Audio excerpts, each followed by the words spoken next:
제가 이 본문을 묵상을 한 이유는요, 그런 생각 해보신 적 혹시 있습니까? 예수를 이제 믿었는데 이제 이전과는 진짜 다르게 살아야 될 것 같고 이제 더 이상 이전처럼 살 수는 없겠는데 앞으로는 어떻게 살아야 되는가 하는 질문의 상태입니다. 내 인생은 이제 무엇이 남았는가? 예수 믿은 내 삶에는 어떤 인생이 기다리고 있는가 하는 질문입니다. 그런 질문들을 가지고 이 출애굽기와 또 여호수아 그 가나안 전쟁에 대해서 조금 묵상을 하면서 받은 은혜를 오늘 우리에게 남겨진 싸움이라는 제목으로 함께 나눠보려고 합니다. SNS를 요즘 청년들은 다 하지만 이제 많이 안 하셔서 모르실 텐데 이 페이스북이라는 어플을 보면요, 과거의 오늘이라는 기능이 있습니다. 제가 과거에 어떤 글을 썼는지 어떤 사진을 올렸는지 이 SNS가 자동으로 알아서 이제 그 날짜가 되면 알려줍니다. 그래서 오늘 이제 3월 24일이면 뭐 10년 전 3월 24일에 썼던 글이나 사진이 이렇게 알림으로 옵니다. 그래서 과거에 이런 글을 썼습니다 하고 저번 주에 제 핸드폰에 알람이 울려서 봤습니다. 11년 전 오늘 쓴 글이 도착했다는 글이었습니다. 그래서 11년 전 나는 과연 어떤 글을 썼을까 기대하는 마음으로 눌러봤죠. 네, 이런 글이 올라왔습니다. 무시하던 놈들 위해서 춤을 출 거야 라는 글을 11년 전에 그러지 말았어야 되는데 갓 20살이 돼서 객기가 이만큼 올라온 제가 저런 글을 썼더라고요. 뭔가 화가 되게 많았나 봐요. 그래서 무시하던 놈들 위해 내가 꼭 짓밟고 올라가서 춤을 출 거다. 너희 머리 위에서 보란 듯이 춤을 출 거다. 너무 소름이 돋아서 바로 다 삭제를 해버렸습니다. 이제 볼 수가 없겠더라고요. 생각을 했습니다. 난 이제 저 상태로는 돌아갈 수가 없다. 이제 이전의 삶으로 저 상태로는 더 이상 돌아갈 수가 없겠다라는 생각이 확 들었습니다. 그래서 이제 저는 어디로 가야 되는지가 이제 정말 중요한 문제가 되었던 것 같습니다. 예수 믿고 이런 경험 한 번씩 있지 않으신가 생각합니다. 막 열심히 사역을 하고 혹은 뭐 열심히 교회를 다니고 열심히 예배에 참석했는데 그럼 이제 그냥 나는 주일에 예배 한 번씩만 나오면 되고 뭐 봉사하면 되고 찬양하면 되나? 근데 내 삶엔 여전히 살아내야 될 문제들이 너무 많지 않습니까? 그 가운데서 우리는 어떻게 이 싸움을 살아내야 되는가, 무엇과 싸워야 되는가를 오늘 함께 나눠보려고 합니다. 이 출애굽 이후에 홍해를 건넌 이후에 이 백성들에게 남겨진 삶입니다. 같은 맥락에서요, 나아가서 이 교회에게 그러면 남겨진 삶은 무엇인가? 라는 것을 좀 생각해 보게 되었습니다. 왜냐하면 이 교회라는 말 자체가요, 에크, 무엇으로부터, 칼레오, 부르심을 받은 사람들 이런 의미입니다. 그러니 이 출애굽 백성은 애굽에서부터 부르심을 받은 사람들이었고 다시 교회에 빗대어 말하자면 교회는 세상으로부터 부르심을 받은 사람들이다. 저희가 예수를 믿는 그 사건은 이 홍해를 건넌 사건과 동일한 사건입니다. 그런데 출애굽의 역사는 홍해를 건넌 상태로 끝나지 않았죠. 그 뒤에 이들을 기다리던 삶이라는 게 있었습니다. 마찬가지입니다. 우리 교회도요, 세상으로부터 부름을 받고 과거의 나로부터 부름을 받았는데 우리에게 여전히 이 삶의 싸움이 남아있는 것입니다. 그럼 하나님은 우리를 부르신 의도가 무엇이고 우리는 어떠한 삶을 살아내야 되는가? 이런 질문을 가지고 오늘 말씀을 보면 좋을 것 같습니다. 하나님의 의도와 우리를 부르시고 그 다음에 남겨진 과제가 무엇일까요? 다들 이제 출애굽기를 읽어보시면요, 조금 익숙한 내용 아닙니까? 저도 처음에 이제 새신자 때 이 출애굽기를 읽었을 때 굉장히 반가웠습니다. 왜냐면요, 이집트의 왕자라는 만화를 어려서부터 보고 자랐거든요.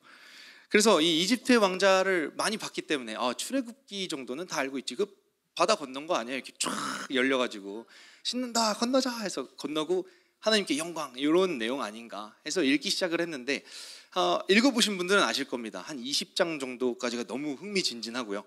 20장이 딱 되면 무엇이 나옵니까? 막 성막을 어떻게 지어라. 갑자기 제가 건축학과 학생이 된 것 같아요. 몇 큐빗을 막 얘기하는데 하나도 못 알아듣겠는 얘기를 계속 하십니다. 배신을 당했다라는 생각이 듭니다. 20장 정도부터는요, 도대체 내가 이걸 왜 배워야 되지? 하나님이 무슨 의도로 이 내용들을 적어 놓으신 거지? 제사를 내가 왜 알아야 되지? 이런 생각들이 듭니다. 사실 우리가 집중해서 봐야 될 것은요, 이 대단한 뭔가 기적이 일어났다, 이들 삶 가운데 놀라운 일이 일어났다가 주된 말씀이 아닙니다. 사실 출애굽기 20장 이후에 나와났던 그 성막을 짓고 제사를 드리며 사는 이 이스라엘 백성의 삶이요, 하나님이 그들에게 보여주고자 했던 그 출애굽을 이끌어냈던 의도와 목적이었다라는 것입니다. 쉽게 말하면 이 출애굽은요, 그냥 대단한 기적을 경험하는 삶이 아니라 하나님의 백성으로 지어져가는 과정을 보여주신 것이다 라는 것입니다. 하나님은요, 우리를 이 건지실 때, 세상으로 부르실 때 이 목적을 가지고 부르셨습니다. 베드로전서에 이렇게 우리가 살아야 될 이유, 어떤 목적으로 우리를 부르셨는지 이렇게 얘기하고 있습니다. 같이 한번 읽도록 하겠습니다. 악을 악으로, 이를 위하여 너희가 부르심을 받았으니 이는 복을 이어받게 하려 하심이라. 아멘. 네, 우리를 하나님이 부르신 이유는요, 이 복, 하나님이 준비하신 이 복을 이어받는 것입니다. 백성으로 살고 자녀됨으로 누리는 그 복을 우리에게 주시기 위해서 우리를 부르셨다라고 하는 것입니다. 그래서 그 출애굽 긴 내용 중에요, 이스라엘 백성으로 삶이 뭔지 지속적으로 가르치시는 것입니다. 그래서 우리가 이 세상으로부터 부름을 받고 남은 과제가 있다면요, 하나님 나라 백성에 걸맞게 지어져가는 여정이 남아있다라는 것입니다. 아브라함과 그 후손들이 하나님으로부터 부르심을 받고 백성으로 지어져가는 여정을 살았듯이, 이 복의 근원이 되는 여정을 살았듯이 우리도 그러한 여정을 살게 된다라는 것입니다. 하나님은 단순히 이 세상에서 꺼내시고 부르시고 끝이 아니었습니다. 하나님의 백성으로 기르시고 자라게 하시는 것, 이것이 하나님의 의도였다는 것입니다. 그래서요, 이 하나님은요, 하나님의 백성들을 데리고 이 약속의 땅을 향한 여정을 시작하십니다. 하나님의 백성으로 사는 것, 그 나라에 익숙한 백성이 되는 것, 여기로 우리를 이끌고 가시는 것입니다. 이것이 하나님이 우리를 부르신 이유고 사도들이 우리에게 복음을 전한 이유입니다. 예수를 믿는 이유는 이 이유입니다. 요한 사도는 이렇게 얘기합니다. 같이 한번 읽겠습니다. 우리가 보고 들은 바를 너희에게도 전하면 너희로 우리와 사귐이 있게 하려 함이니 우리의 사귐은 아버지와 그의 아들 예수 그리스도와 더불어 누림이라. 아멘.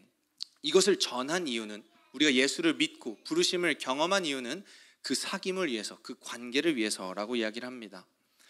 그런데 우리는 오랫동안 하나님과 떨어져 있던 사람입니다. 아니, 떨어져 있을 뿐만 아니라 원수되었던 사람들이다라고 얘기를 하죠. 제가 과거에 SNS에 올렸던 것처럼 제 분노에 취해서 살고 제 멋에 취해서 살던 사람입니다. 저는 하나님을 꿈꾸는 게 아니라 제 이상을 꿈꾸는 게 익숙한 사람입니다. 그래서 이 하나님과 같이 사는 여정은요, 제 뜻이 하나님에 맞춰서 조정되어지는 여러 사건 사고가 우리를 기다리고 있는 것입니다. 그 여러 가지 일들을 통해서 하나님과 그 사귐을 온전하게 점점 누리게 되는 것입니다. 이스라엘 백성의 삶도 그랬습니다. 이들은 종된 그 상태에서 풀려났습니다. 그런데 이들은 방향을 잃게 되었습니다. 그래서 정작 하나님에는 관심이 없고 어떻게 하면 세상을 편하게 살까, 어떻게 하면 세상을 잘 살까 하는 문제로 싸우기 시작합니다. 하나님, 이러려고 우리를 부르셨습니까?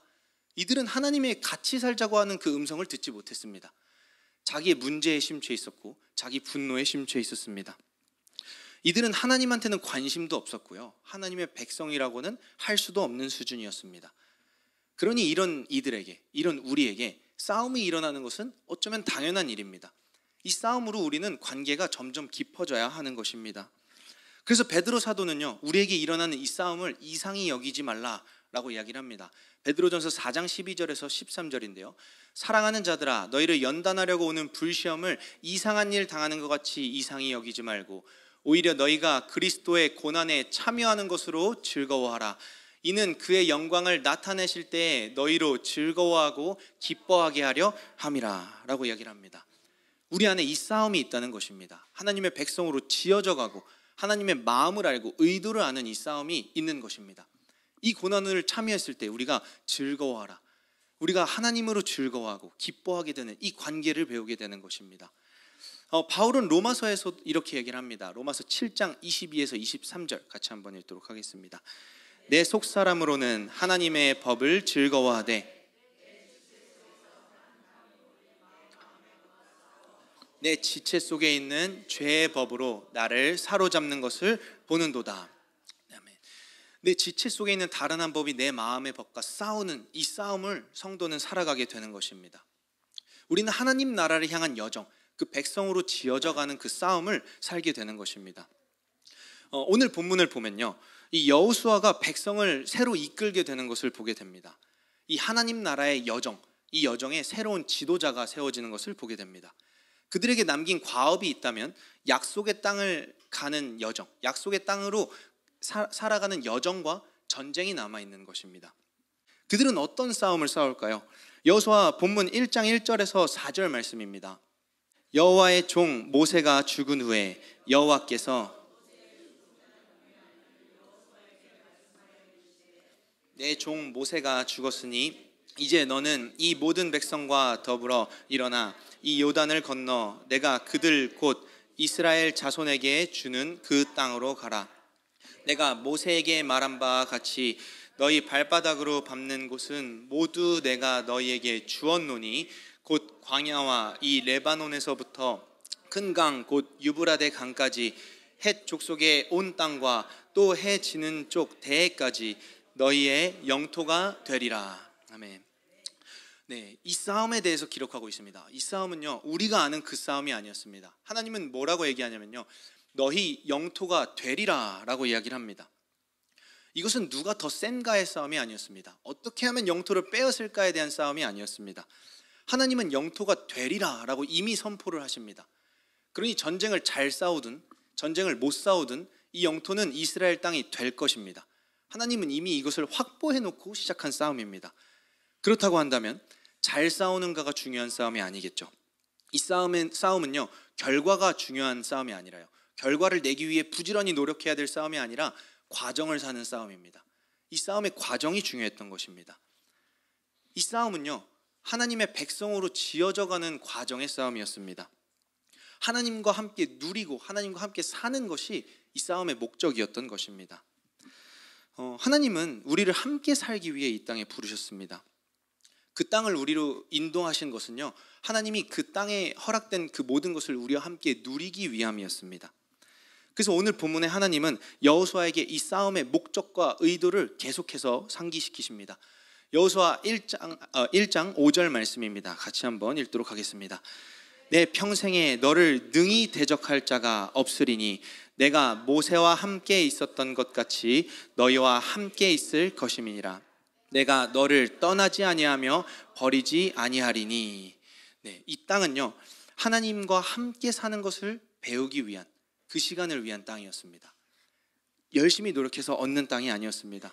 이 출애굽기가요, 아까 말씀드렸듯이 하나님의 백성으로 지어져가는 프로젝트였다면, 이 가나안 입성과 전쟁은요, 하나님의 백성으로 살기 프로젝트다라고 저는 이렇게 보게 되었습니다. 그래서 이 출애굽 이후에 하나님이 이들에게 명령하신 것은요, 그 땅을 정탐하라 라고 얘기를 합니다. 너희가 이제 건너서 나왔으니, 부르심을 받았으니 너희가 어디로 갈지 내가 보여주겠다 라고 말씀하시는 것입니다. 너희가 다음에 살아야 될 삶이 어떤 삶인지 보여줄게 라고 하시는 것입니다. 하나님은 민수기를 통해서 이 백성에게 명령하십니다. 같이 읽겠습니다. 그 땅이 어떠한지 정탐하라. 곧 그 땅 거민이 강한지 약한지 많은지 적은지와 그들이 사는 땅이 좋은지 나쁜지와 사는 성읍이 진영인지 산성인지와 토지가 비옥한지 메마른지 나무가 있는지 없는지를 탐지하라. 담대하라. 또 그 땅의 실과를 가져오라 하니 그때는 포도가 처음 익을 즈음이었더라. 네, 하나님이 지속적으로 명령합니다. 그 땅을 보라라고 얘기를 합니다. 정탐하라라고 나와 있는데 원어로 보면 그 땅을 보라라는 것입니다. 그러나 담대하게 그 땅을 보라고 얘기합니다. 내가 이미 약속한 땅이고 전쟁을 열심히 싸우기 위해서 너희를 부르신 땅이 아니라 나랑 같이 살기 위한 땅이다. 너희와 내가 누릴 땅이다. 이 함께 사는 것을 배울 땅이다 라는 것을 얘기하는 것입니다. 그래서 밑에 적혀 있죠. 토지, 나무, 열매, 우리가 함께 누릴 것들을 좀 보라라는 것입니다. 그럼 이들이 품었어야 될 마음은 이런 마음이었을 것입니다. 드디어 하나님과 함께 살게 되는구나. 드디어 내가 하나님의 마음을 알게 되는구나. 하나님에 대한 약속과 신뢰가 점점 깊어져야 했습니다. 마침내 하나님이 우리를 그 약속의 땅에서 당신과 함께 살게 해주시는구나. 그런데 이들의 보고가 어땠습니까? 그 땅을 보고 이들은 이렇게 얘기합니다. 그와 함께 올라갔던 사람들이 이르되 우리는 능히 올라가서 그 백성을 치지 못하리라. 그들은 우리보다 강하니라 하고 이렇게 얘기를 합니다. 그들은 그 땅을 보고 오지 않았습니다. 그들은 하나님의 의도와 마음을 보지 않았습니다. 그들은 기대함이 없었습니다. 그들은 무엇을 봤냐면 그 땅 가운데 거인들, 네피림들, 우리를 두렵게 할 그 대상들을 봤습니다. 하나님과 함께하는 것에 대한, 하나님의 약속에 대한 신뢰가 없었던 것입니다. 그들은 여전히 보이는 것을 믿었고, 여전히 보이는 것을 두려워했고, 여전히 하나님의 의도와 마음은 상관없는 백성들이었습니다. 우리 마음이 좀 어떤가 생각해 보길 원합니다. 우리에게 주신 삶은요, 하나님과 함께 누리고 하나님을 경험하기 위한 삶입니다. 그런데 저는 제 삶을 돌아볼 때요, 제가 불평하고 있는 모습을 보게 됩니다. 내가 뭘 어떻게 할 수 있는데요? 내가 여기서 상황을 어떻게 더 좋게 할 수 있는데요? 저보고 어쩌라고요? 제가 할 수 있는 건 아무것도 없습니다 라고 불평하고 분노하는 제 모습을 보게 됩니다. 그들이 우리보다 강합니다 라고 고백합니다. 우리는 이 시야를 회복해야 됩니다. 올바른 것을 보아야 합니다. 우린 질문해 봐야 됩니다. 내가 과연 그 땅을 보고 있는가? 하나님의 약속을 신뢰하고 있는가? 아니면 여전히 이 땅이 주는 두려움과 그 소음들에 집중하고 있는가? 백성들이 하나님에 대한 믿음이 아니라 두려움과 염려에 사로잡혀 있을 때요, 딱 한 사람이 이 백성들과 다른 보고를 하는 것을 볼 수가 있습니다. 그 이름은 바로 갈렙이라는 사람입니다. 민수기 13장 30절 말씀입니다. 같이 한번 읽도록 하겠습니다. 갈렙이 모세 앞에서 백성을 조용하게 하고 이르되 우리가 곧 올라가서 그 땅을 취하자 능히 이기리라 하나. 오직 한 사람만 이 고백을 하는 것입니다. 그 눈에 그 땅은 달리게 보였습니다.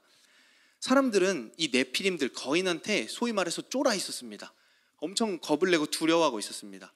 그때 이 갈렙이 이런 고백을 하는 것입니다. 저는 이상하게 이 믿음의 사람들을 묵상하다 보면 서유정 전도사님이 자꾸 보입니다. 가서 얘기하죠. 백성들을 조용하게 합니다. 조용히 해. 시끄러워. 말하지 마. 제가 자주 듣는 말이거든요. 조용히 해. 시끄러워. 그리고 나서 얘기합니다. 우리가 올라가서 그 땅을 취하자라고 얘기하는 것입니다. 하나님과 함께 누릴 것에 집중하고 있는 것입니다. 왜 불평하고 있니? 왜 분노하고 있어? 왜 걱정하고 있어? 하나님이 주시기로 했고 하나님이 약속하실 것인데 우리가 그 약속 믿고 갑시다 라고 얘기하는 것입니다. 예수를 믿은 우리에게 남겨진 삶은요, 하나님과 동행하며 믿음으로 세상을 바라보는 삶입니다. 하나님 없는 인생은 상당히 불안정한 삶입니다. 우리는 항상 돈에 염려하고요, 사람의 사랑과 인정에 대해서 걱정하고요, 저 거인들한테 뒤처질까 봐, 내가 조금 더 못나질까 봐, 내 것을 빼앗길까 봐 걱정합니다. 우리는 늘 보이는 것과 들리는 것에 이끌려서 살아가는 종된 사람들이었습니다. 그러나 하나님이 우리를 부르신 이유는요, 다시 하나님의 말씀, 하나님의 약속을 바라보시게 하기 위함입니다. 믿음으로 보는 법을 가르쳐주기 위해서 우리를 이 땅으로 부르신 것입니다. 우리의 싸움은요, 거인들을 제거하고 진멸하는 것이 아닙니다.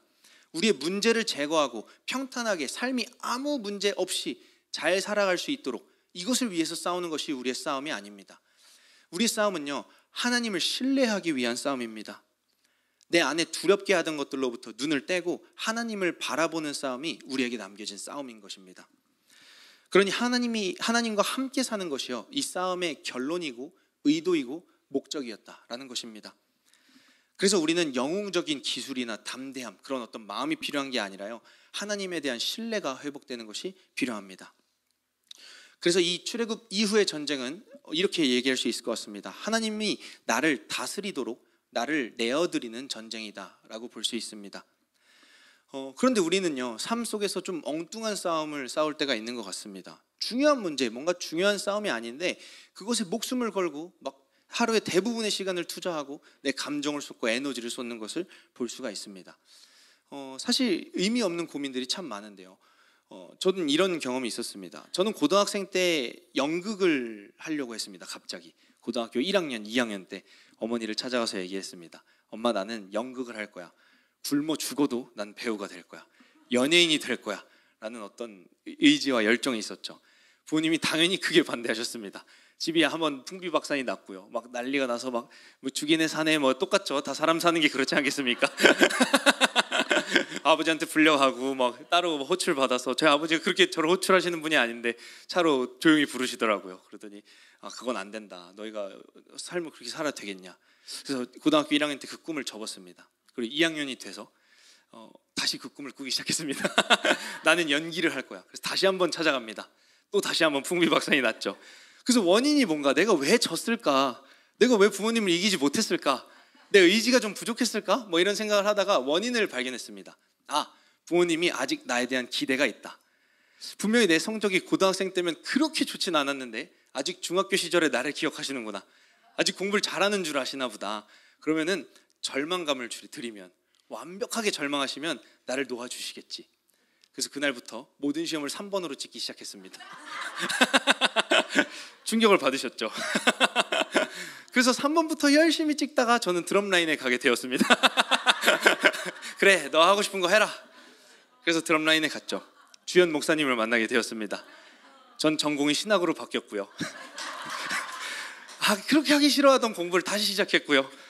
그리고 마침내 사개오로 제 꿈을 이루게 되었습니다.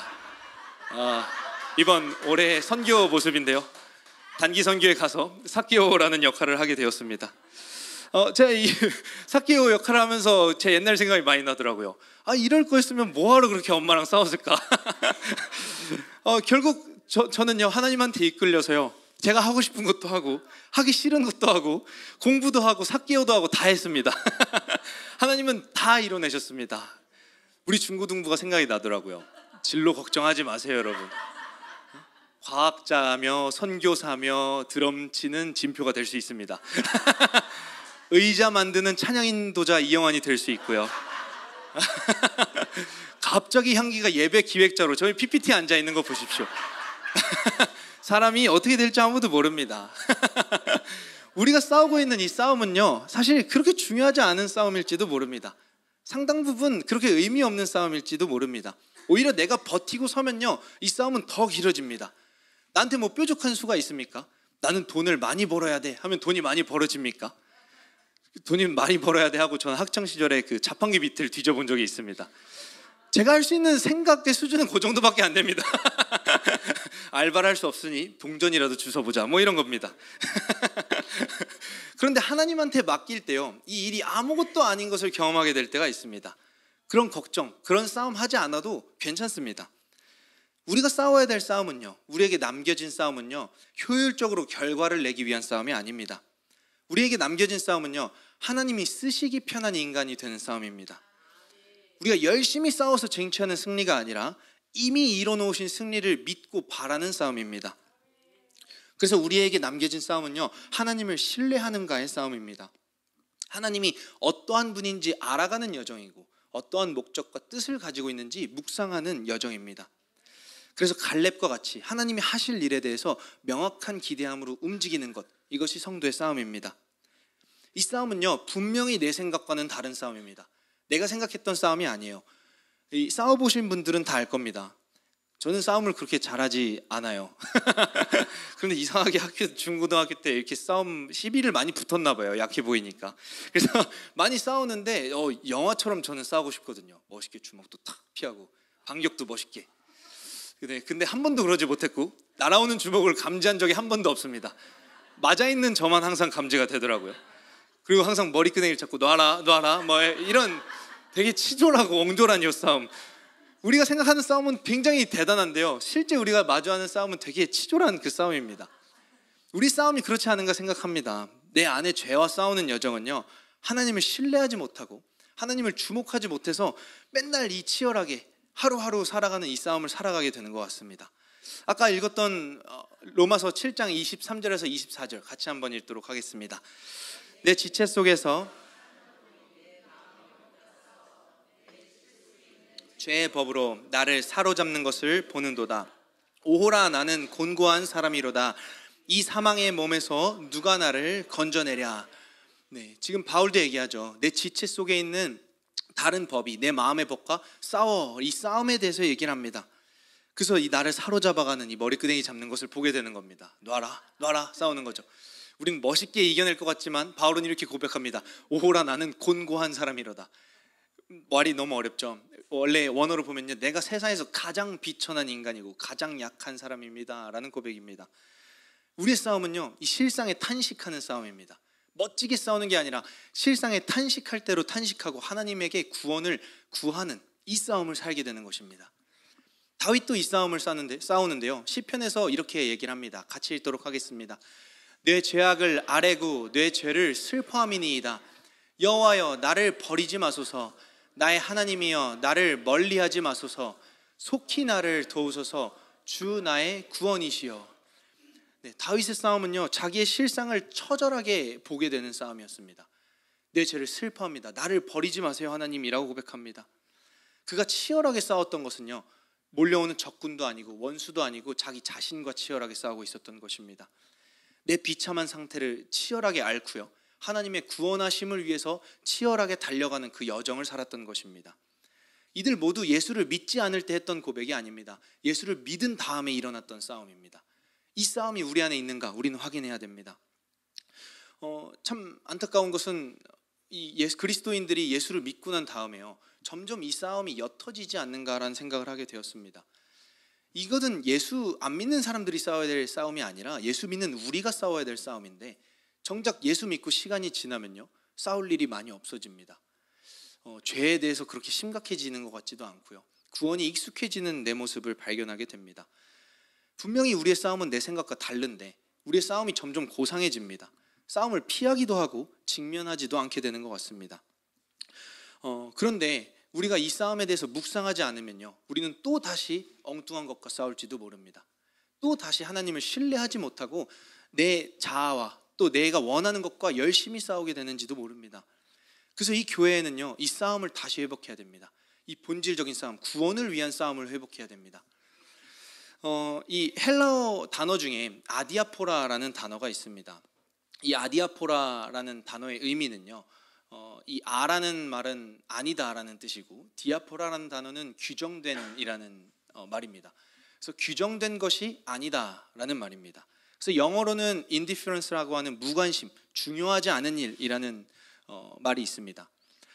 이것은요, 성경에서도 명하지도 않은, 금지하지 않은 행동들이라는 의미입니다. 이것에 대한 논쟁들은 초대교회에서부터 있었습니다. 이것을 가리켜 아디아포라 논쟁이라고 이야기를 합니다. 예를 들어서 우리가 잘 아는 논쟁 있죠. 우상에게 바쳐지는 제물을 먹어도 되는가 안 되는가, 바울이 했던 요 논쟁들. 이 바울의 결론은 이 먹고 안 먹고는 우리의 구원의 문제가 있는 것이 아니다. 구원이 걸린 문제가 아니다. 그러나 내 행동으로 누군가 시험에 든다면 나는 그 일을 할 권리도 있고 안 할 권리도 있으니 하지 않겠다라고 결론을 짓습니다. 그러니 이 아디아포라는 이 구원에 대한 싸움이 아니다라는 것이죠. 요즘 3부 예배 때 주요 목사님이 교리 강해해 주지 않습니까? 이 교리의 반대말이라고 보면 될 것 같습니다. 이 교리는 우리가 꼭 알아야 되고 꼭 치열하게 묵상해야 되는 구원에 대한 중요한 내용이라면, 이 아디아포라에 대한 안건들은요, 별로 우리 구원과 그렇게 연관성이 있는 것이 아닙니다. 이 몇 가지 예시가 있는데요, 그 전에 루터가 이 아디아포라에 대해서 무엇이라고 얘기했는지 한번 보도록 하겠습니다. 루터는 이렇게 얘기합니다. 만일 성경이 특별히 다루고 있지 않은 일에 있어 서로 충돌되는 일이 생겼을 때 그것은 오로지 인간의 문화와 관습의 문제다. 왜냐하면 성경이 특별히 규정하지 않은 문제에 대하여, 아디아포라에 대하여 설교자들은 회중 앞에서 논쟁할 필요가 없기 때문입니다 라고 얘기합니다. 이것은 우리의 구원을 건 논쟁거리가 아니다 라고 얘기를 합니다. 그런데 제가 설교를 쭉, 요즘 유튜브가 굉장히 잘 돼 있지 않습니까? 설교를 듣다 보면요, 아직까지 이 한국 교회의 아디아포라에 대한 논쟁이 시끄러운 것을 볼 수가 있습니다. 정작 구원은 옅어지고 희미해지고 죄는 옅어지고 희미해지고 있는데, 이 구원과 중요하지 않은 문제에 대해서는 열띤 토론을 하고 싸우고 있는 것을 보게 되었습니다. 대표적으로 어떤 술, 담배의 문제가 있죠. 술을 마시면 술을 마시지 않으면 구원을 받습니까? 혹은 술을 마시면 우리 구원의 취소가 됩니까? 너는 천국에 딱 갔을 때 혈중 알코올 농도를 딱 검사한 다음에 삐빅 알코올 수치가 일정 이상이니 천국에 들어갈 수 없습니다. 이런 문제가 아니죠. 술을 마시지 않으면 거룩해집니까? 아니요, 술 마시지 않고요, 충분히 세속적인 말 얼마든지 할 수 있습니다. 이 구원에 관련된 문제가 아니라 누군가 이것으로 인해서 시험에 들면 난 하지 않겠다. 그리스도인들은 이 문제에 대해서 이렇게 대처하는 것입니다. 이것에 대해서 한 예화가 있습니다. 저기 나오는 분이요, 이 무디라는 미국의 대부흥기를 이끌던 선교사입니다. 목사님인데요, 이분이 어느 날 영국에서 굉장히 유명한 스펄전이라는 목사님을 만날 기회가 됐습니다. 평소에 이 스펄전 목사님을 무디 목사님이 되게 존경했다고 해요. 그래서 이제 영국으로 가서 스펄전 목사님을 만나러 가게 되죠. 저 무디 목사님이 비행기를 타고 비행기일까요? 네, 비행기죠. 비행기를 타고 스펄전 목사님 만나가서 댁에 도착해서 문을 두드리고 목사님 왔습니다 하고 문을 딱 열었는데 스펄전 목사님이 파이프 담배를 들고 이 무디 목사님을 마주하면서 나왔습니다. 무디 목사님은 굉장히 충격을 받았죠. 왜냐하면 당시 미국 신앙에서는 말도 안 되는 일이었거든요.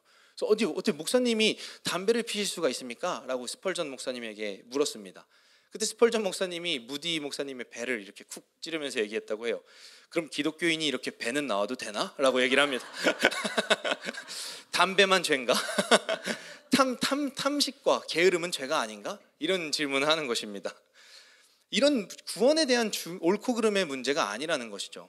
이것은 우리의 삶에 대한 어떤 영역의 문제지, 문화적인 문제고 관습의 문제지, 이것이 구원이 취소되고 구원을 얻는가의 문제, 우리가 깊이 싸워야 될 문제가 아니다라는 것입니다. 우리가 진짜 싸워야 될, 그리스도인들이 싸워야 될 문제는 하고 하지 않고의 문제가 아니라 이 구원, 하나님과 함께 사는 것을 알아가고 경험하는가, 이것을 싸워야 된다라는 것입니다.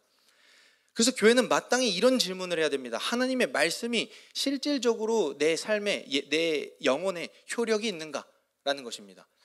예배에 내가 빠지고 안 빠지고 이게 문제가 아니라 이 예배가 진짜 내 삶의 변화를 이끌어내고 있는가, 이걸 싸워야 되는 것입니다.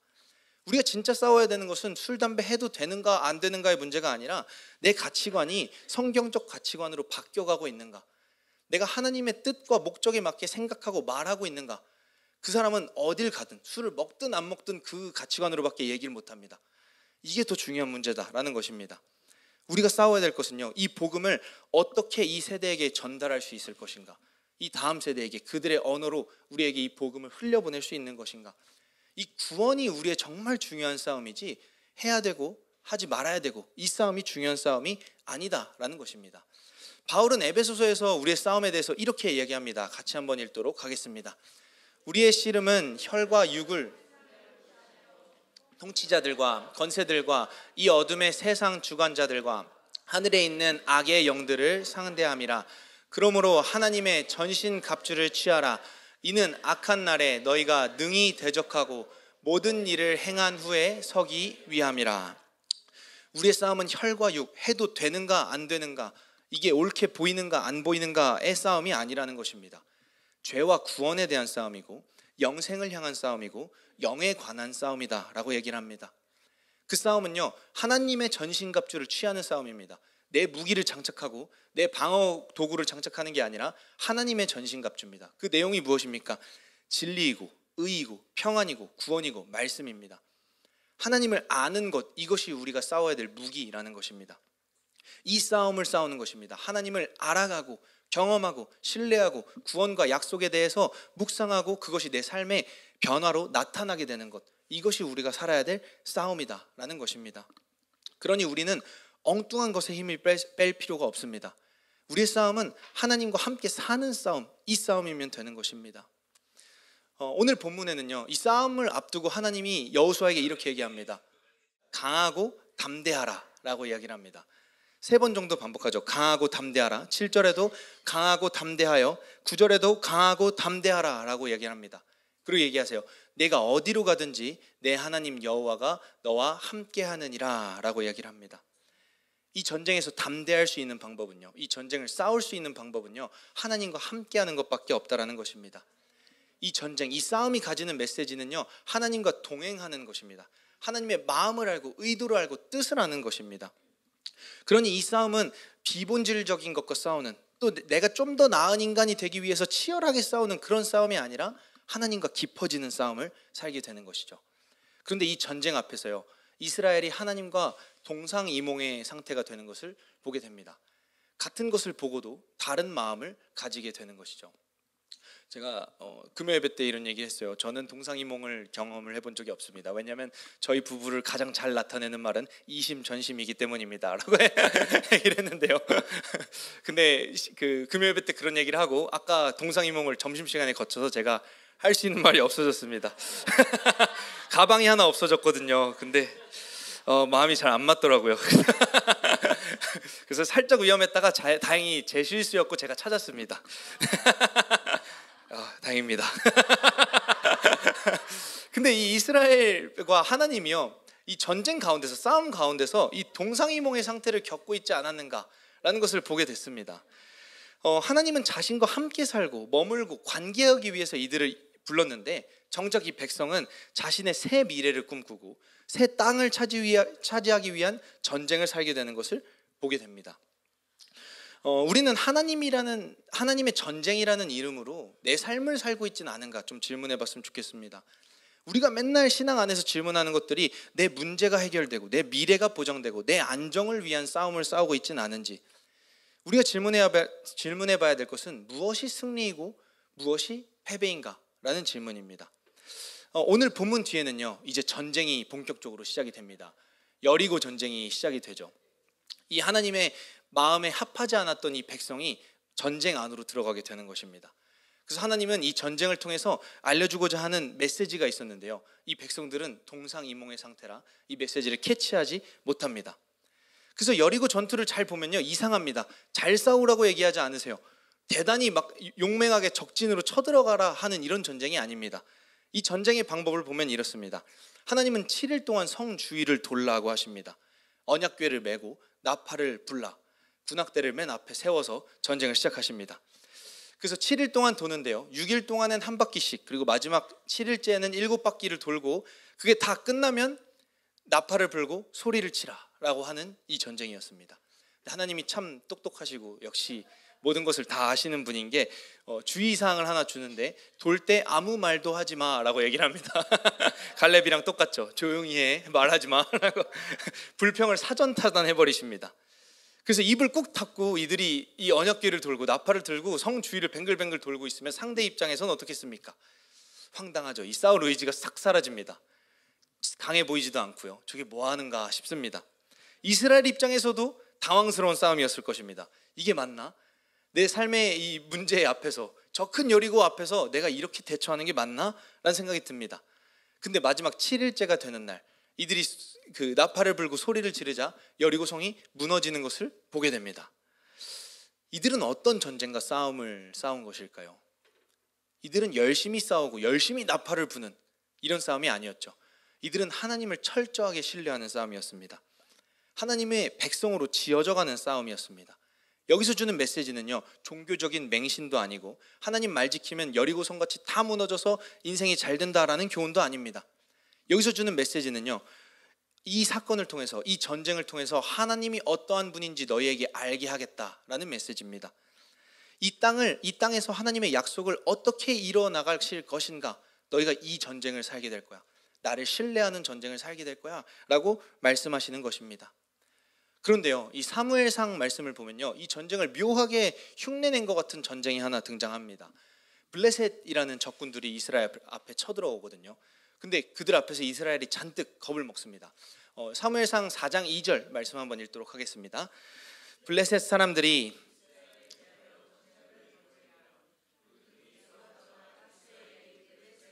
앞에서 패하여 그들에게 전쟁에서 죽임을 당한 군사가 4,000명가량이라. 네, 이 4,000명이 앞에서 죽어나가니까 잔뜩 이스라엘이 겁을 먹고 있습니다. 그때 이스라엘 백성들이 생각을 한 게 있어요. 여리고처럼 싸우면 되겠다라고 생각한 것 같습니다. 그래서 누가 얘기했는지는 모르겠지만 언약궤를 가져옵시다 라고 얘기해서 이 언약궤를 가지고 전쟁에 들어가게 됩니다. 그 모습을 성경은 이렇게 기록을 하고 있습니다. 사무엘상 4장 4절에서 5절입니다. 같이 읽도록 하겠습니다.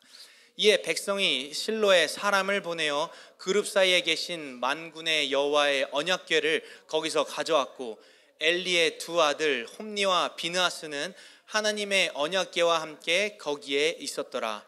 여호와의 언약궤가 진영에 들어올 때 온 이스라엘이 큰 소리로 외치매 땅이 울린지라.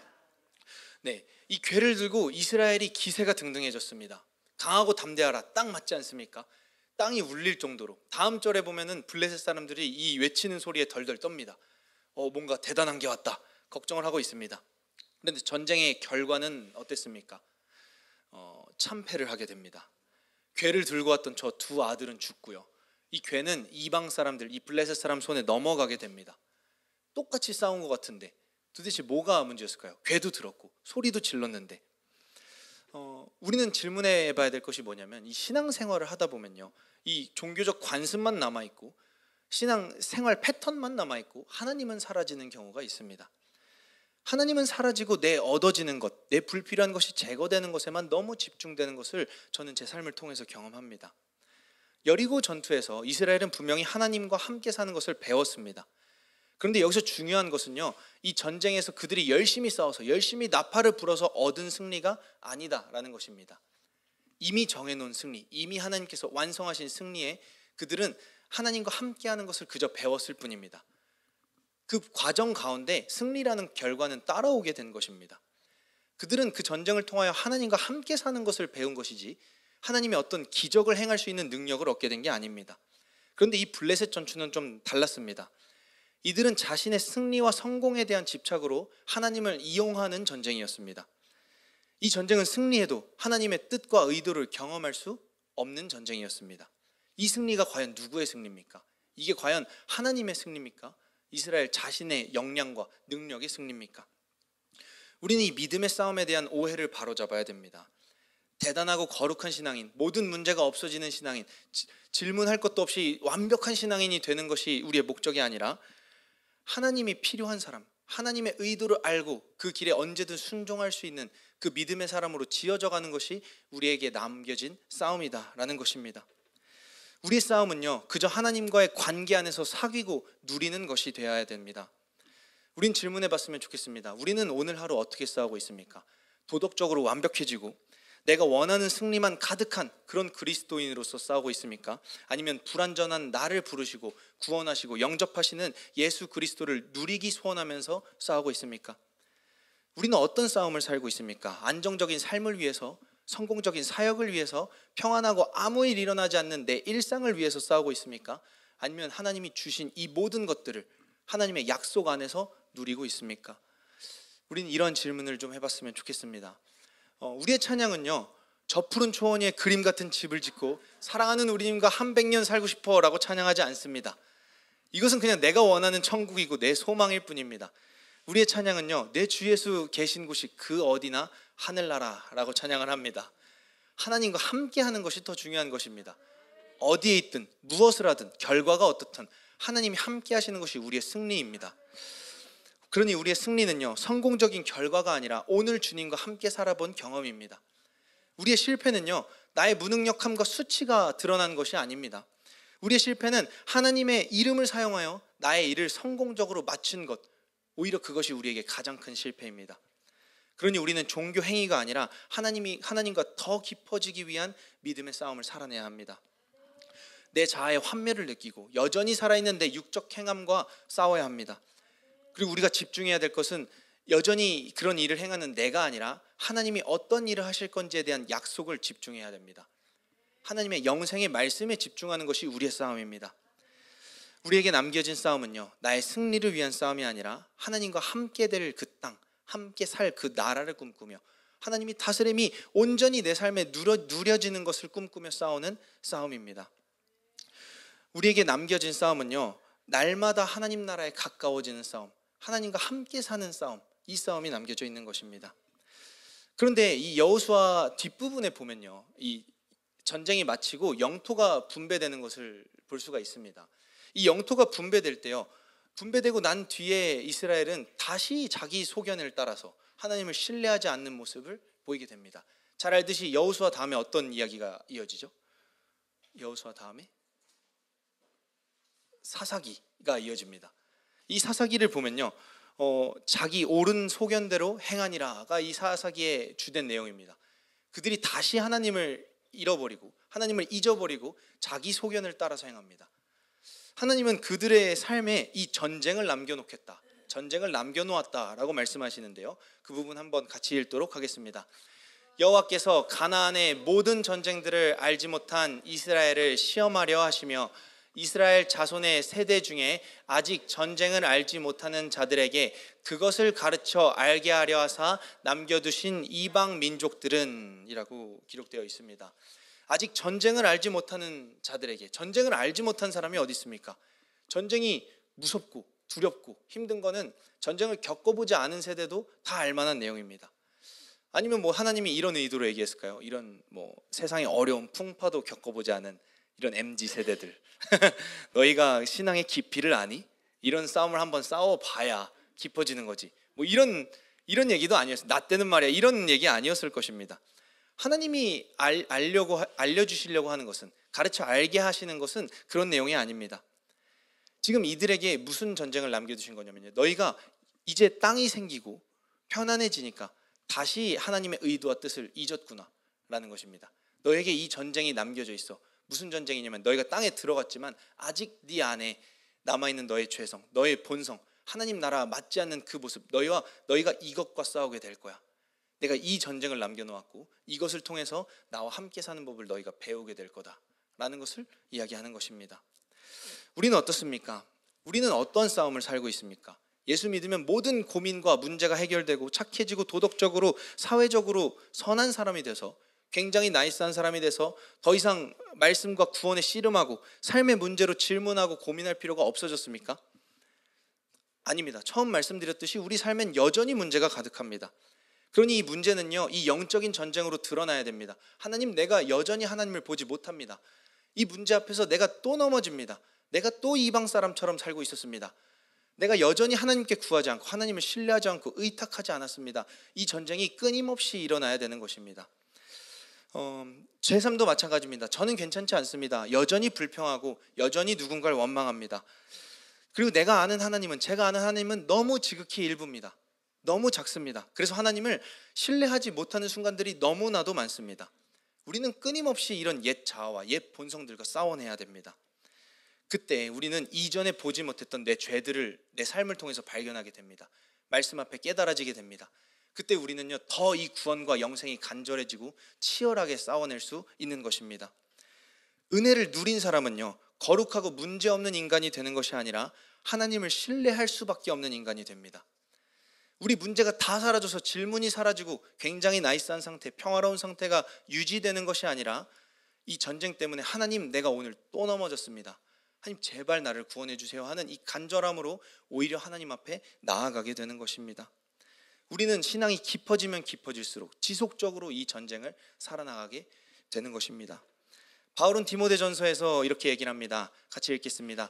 믿음의 선한 싸움을 싸우라. 영생을 취하라. 이를 위하여 내가 부르심을 받았고 많은 증인 앞에서 선한 증언을 하였도다. 이를 위하여 우리가 부르심을 받았다라고 바울은 말합니다. 우리는 영생, 하나님과 함께 사는 것, 그 백성으로 지음받는 그 과정을 살기 위해서 치열하게 싸우는 사람들입니다. 우리는 대단한 신앙인이 되는 것이 목적이 아니라 약함 앞에 질문해야 되고 하나님 앞에서 더 간절함으로 그 구원과 영생을 위하여 나아가야 되는 사람들입니다. 이 전쟁을 매일 싸우라라고 바울은 이야기합니다. 이 가나안 전쟁을 마치고 땅을 분배할 때요, 아까 나왔던 그 갈렙 있죠. 그 갈렙의 나이가 85세였습니다. 근데 이 가나안 땅을 분배하고 모두가 안주하고 있을 때 이 85세였던 갈렙이 이런 고백을 하는 것을 볼 수가 있는데요. 이제 보십시오. 주께서 이스라엘 백성이 광야에서 생활하며 45해를 지내는 동안 주께서는 약속하신 대로 나를 살아남게 하셨습니다. 보십시오. 이제 나는 85살이 되었습니다. 모세가 나를 정탐꾼으로 보낼 때와 같이 나는 오늘도 여전히 건강하며 그때와 마찬가지로 지금도 힘이 넘쳐서 전쟁하러 나가는 데나 출입하는 데에 아무런 불편이 없습니다. 이렇게 고백합니다. 이들이 싸웠던 전쟁은 그런 물리적인 전쟁이 아니었습니다. 하나님을 신뢰하는가의 전쟁이다 라고 말씀드렸습니다. 그러니 지금 내가 그때와 마찬가지로 처음 하나님이 나를 불러서 여기까지 인도했을 때와 마찬가지로 85세가 된 지금도 나는 여전히 하나님을 신뢰하는 이 싸움을 오늘 살아낼 수 있습니다 하는 것입니다. 내가 혈과 육의 싸움이 아니라 하나님을 신뢰하며 관계하는 이 싸움을 오늘도 치열하게 살아냅니다 라는 고백입니다. 그는 이렇게 고백하는 것입니다. 지금 시간이 지났어도, 세월이 흘렀어도 저는 40년 전과 동일하게 이 믿음의 선한 싸움을 싸워낼 것입니다. 그곳에 아무런 불편함이 없습니다 하는 것입니다. 이 싸움을 통해서요, 이는 계속 이 죄가 발각되고요, 우리의 심각함, 우리의 영적인 죽음의 상태를 계속 발견하고 하나님의 영생과 하나님의 구원하심에 대해서 더 깊이 묵상하게 되는 것입니다. 우리는 하나님의 영생과 구원을 누리는 백성으로 지어져 가고 있는가? 이러한 싸움이 우리 안에 있는가 우리는 지속적으로 확인해 봐야 됩니다. 정리하고 마치도록 하겠습니다. 바울 서신의 마지막 부분이에요. 바울의 인생의 마지막 부분에 이 디모데 후서라는 서신을 썼는데 그 서신 통해서 바울은 성도에게 이렇게 얘기하고 있습니다. 나는 선한 싸움을 싸우고 나의 달려갈 길을 마치고 믿음을 지켰으니 라고 이야기를 합니다. 우리에게는 여전히 싸움이 남아있다라고 얘기합니다. 노년이 돼서도 죽을 것을 앞에 두고도 바울이 한 고백은요, 나는 이 싸움이 여전히 우리 안에 남아있다라는 것입니다. 우리는 우리의 죄와 싸우며 하나님의 마음에 합한 자로 자라나는 그 믿음의 싸움을 여전히 살아내야 합니다. 이것은 예수를 처음 믿을 때만 싸우는 것이 아니라요, 출애굽 그 부르심을 받은 모든 이들이 가지는 사명인 것입니다. 우리는 매일 그 믿음의 싸움을 싸워야 됩니다. 존 파이퍼 목사님은 이렇게 이 싸움에 대해서 얘기합니다. 저희 집에는 매일 아침 싸움이 있습니다. 와, 목사님도 아침에 싸우신대요. 제 가족이 아니라 제 자신에 대한 싸움입니다. 거듭 죽은 것으로 여겨야 하는 제 옛 사람입니다 라고 이야기를 합니다. 우리의 문제는 내 아내도 아니고요, 내 자녀도 아니고 내 환경도 아니고 내 상황도 아닙니다. 그것은 우리의 싸움의 대상이 아닙니다. 우리가 진짜 싸워야 될 대상은요, 나 자신입니다. 내 죄고요, 내 구원에 대한 문제와 치열하게 싸워야 되는 것입니다. 신앙이 깊어지면 더 이상 싸움이 사라지고 없어지게 됩니까? 말씀을 많이 읽으면 아무 문제가 없는 평탄하고 순탄한 인생을 살게 됩니까? 아닙니다. 바울은 얘기합니다. 우린 매일 싸워야 됩니다. 매일 회피하고 매일 괜찮은 척하고 매일 교만함으로 그 싸움을 피하는 것이 아니라 하나님이 사용하시기에 가장 적합한 자로 지어져가는, 하나님이 쓰시기에 가장 편한 자로 지어져가는 그 싸움을 살아내야 되는 것입니다. 바울은 이 싸움을 어떻게 살아야 되는지 구체적으로 그 읽었던 말씀 바로 위에 얘기합니다. 같이 읽겠습니다. 그러나 너는 모든 일에 신중하여 고난을 받으며 전도자의 일을 하며 내 직무를 다하라. 전제와 같이 내가 벌써 부어지고 나의 떠날 시각이 가까웠도다. 바울은 이렇게 우리에게 얘기합니다. 너는 모든 일에 신중하여 라고 얘기합니다. 이 신중은요, 네포라는 단어인데 분별하다라는 의미입니다. 하나님의 의도와 마음을 아는 일에 힘쓰라는 것입니다. 너희는 모든 일에 하나님의 뜻이 무엇인지 분별하라. 하나님의 의도가 무엇인지 분별하라. 그 말씀으로, 그 영생의 말씀으로 그 뜻을 알으라는 것입니다. 그때 우리에게 무엇이 찾아오냐면요, 고난을 받으며 라고 얘기합니다. 이 고난은 주님을 알므로 주어지는 고난입니다. 예수를 따르는 이들이 받는 고난입니다. 이것은요, 우리의 안팎으로 있는 치열한 영적인 싸움입니다. 여전히 하나님을 신뢰하지 못하는 내 모습과 하나님이 여전히 그 약속으로 나를 부르시는 이 치열한 싸움을 사는 것을 고난이라고 하는 것입니다. 우리는 하나님을 알 때 이 고난을 살게 되는 것입니다. 이 싸움을 살게 되는 것입니다.